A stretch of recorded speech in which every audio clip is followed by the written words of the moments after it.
Shalom, salam damai sejahtera, salam sukacita bagi saudara-saudari sekalian. Saya Pendeta Winiawati Ndama, pelayan di Gemit Jemaat Petra Kefa Menanu, menjumpai saudara-saudari anak-anak Tuhan sekalian dalam program Suara dari Jurang yang Dalam. Dan saat ini kita ada di bawah terang tema dipanggil dalam kebersamaan untuk melayani. Firman Tuhan yang akan membimbing kita terbaca dalam Injil Yohanes pasal 1 ayatnya yang ke-50. Bunyinya begini. Yesus menjawab katanya, "Karena aku berkata kepadamu, aku melihat engkau di bawah pohon ara, maka engkau percaya. Engkau akan melihat hal-hal yang lebih besar daripada itu." Saudara-saudari yang diberkati Tuhan, firman Tuhan ini adalah satu bagian dari cerita murid-murid Yesus yang pertama yang terbaca dalam Injil Yohanes pasal 1 ayat 35 sampai ayatnya yang ke-51. Dan dalam terang tema dipanggil dalam kebersamaan untuk melayani, saya mau mengajak kita untuk merenung bersama-sama saat ini tentang panggilan pelayanan. Saudara-saudari, ketika Yohanes Pembaptis dan dua orang muridnya, salah satunya adalah Andreas, bertemu dengan Yesus, dan Yohanes Pembaptis menunjuk kepada Yesus, memperkenalkan Yesus kepada murid-muridnya. Dialah anak domba Allah. Maka dua murid Yohanes Pembaptis itu mengikuti Yesus, termasuk Andreas. Dan diberi catatan dalam firman Tuhan ini bahwa ketika Andreas dia sampai kepada Yesus, Yesus bertanya kepadanya, "Apa yang kamu cari?" Dan kemudian mereka berdua menjawab, "Di manakah engkau tinggal?"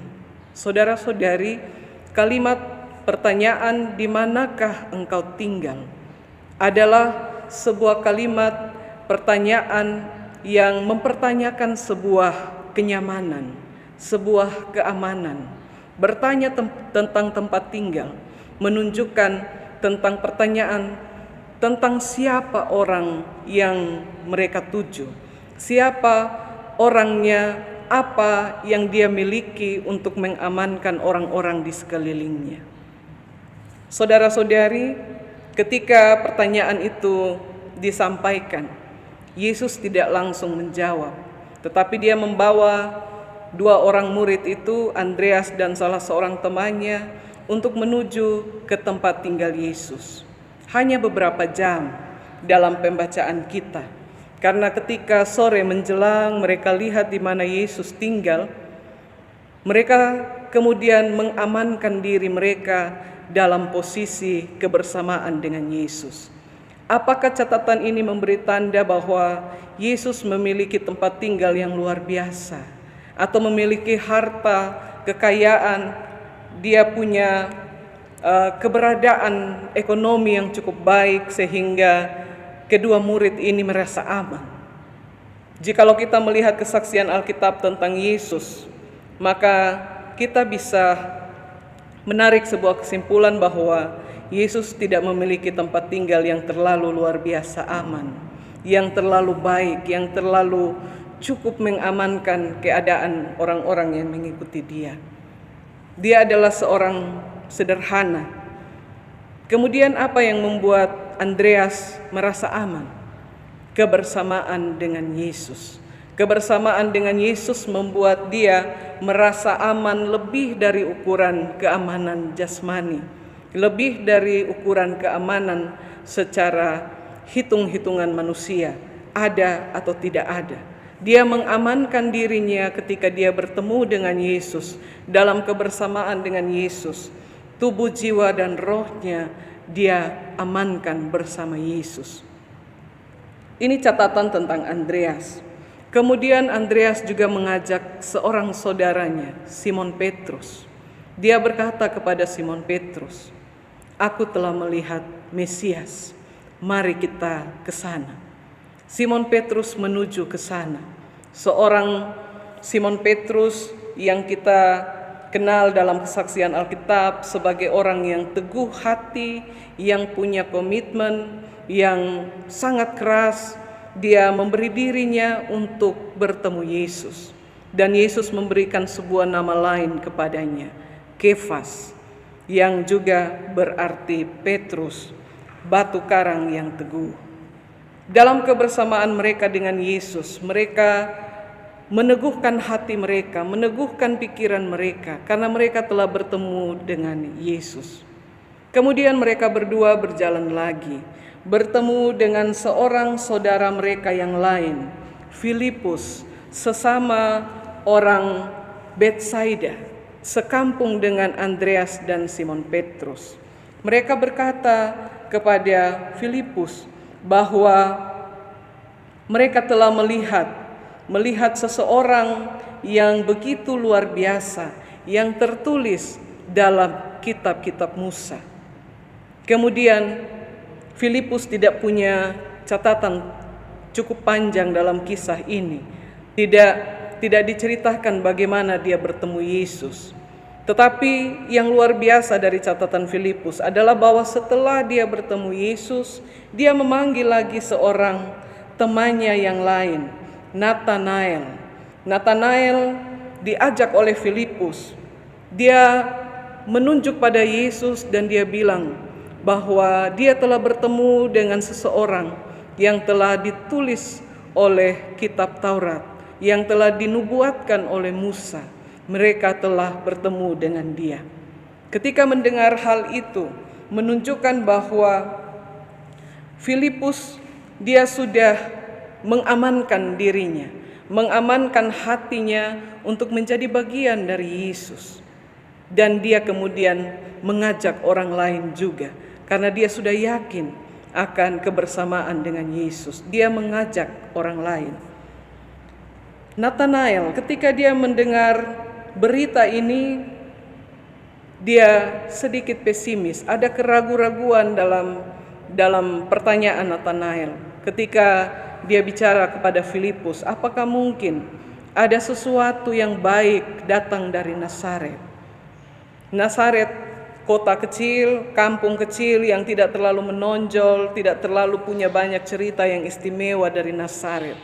Itu membuat Nathanael ragu, membuat dia merasa bahwa ini sepertinya tidak. Dan walaupun demikian, Alkitab memberi kesaksian bahwa Nathanael tidak tinggal diam. Dia tetap walaupun dalam keraguan, dia ikut untuk melihat Yesus dan bertemu dengan Yesus. Dalam pertemuan dengan Yesus, begitu bertemu, Yesus langsung bicara dengan Nathanael. Inilah orang Israel sejati, tidak ada kepalsuan di dalamnya. Yesus langsung memberi tanda itu kepada Nathanael. Karena apa? Karena dia tidak menyembunyikan keraguannya. Dia tidak menyimpan rasa hati yang bagi ukuran manusia itu bukanlah perasaan yang baik. Keraguan-raguan itu bagi banyak orang itu bukanlah hal yang baik. Tetapi Nathanael tidak menyembunyikan keraguannya. Dia tetap membuka keraguannya kepada Yesus supaya Yesus mengamankan dia dalam keraguannya. Saudara-saudari yang diberkati Tuhan, dari 4 orang yang bertemu dengan Yesus, yang memberi diri menjadi murid Yesus yang pertama, kita belajar bersama bahwa panggilan hidup kita ada dalam banyak sekali cerita. Cerita tentang saya dipanggil menjadi bagian dari orang-orang yang melayani Tuhan, atau saudara-saudari sekalian dalam bidang pelayanan masing-masing. Entah di tempat kerja, di rumah tangga, atau di gereja dalam pelayanan-pelayanan kita. Kita punya cerita masing-masing tentang panggilan melayani itu. Apapun cerita kita, entah itu cerita bahwa kita mendengar panggilan itu dengan yakin, atau kita mendengar panggilan itu dengan ragu-ragu. Motivasi-motivasi yang mengikuti kita dalam pelayanan itu macam-macam. Tetapi yang terpenting dari catatan firman Tuhan ini, berilah dirimu untuk ada bersama Yesus. Berilah dirimu untuk ada bersama Yesus. 4 murid ini aman ketika mereka memberi diri ada bersama Yesus. Apapun cerita hidupmu, apapun cerita panggilanmu, berilah dirimu aman dengan Yesus. Yang kedua, tetap tujukan pandangan kepada Tuhan. Saya bukan inti dalam pelayanan. Saudara-saudari juga bukan inti dalam pelayanan. Jangan menganggap diri inti atau menunjuk orang lain inti. Karena inti dalam pelayanan hidup kita adalah Yesus Kristus. Ketika kita pandang pada inti itu, Dia akan merubah kehidupan kita, pola pandang, pola pikir, dan hati kekuatan kita untuk melayani sesuai dengan apa yang Dia mau. Ingat, melayani sesuai dengan apa yang Dia mau ketika kita memandang pada yang inti itu. Mari kita merenungkan bagian firman Tuhan ini. Kiranya sukacita melingkupi kita, sehingga kita terus berjalan bersama Tuhan dalam berbagai cerita hidup kita yang kadang tidak aman, kadang tidak begitu baik menurut ukuran manusia. Tetapi dengan Tuhan tidak ada yang tidak baik, selalu ada sukacita. Tuhan memberkati kita dengan firman-Nya. Amin.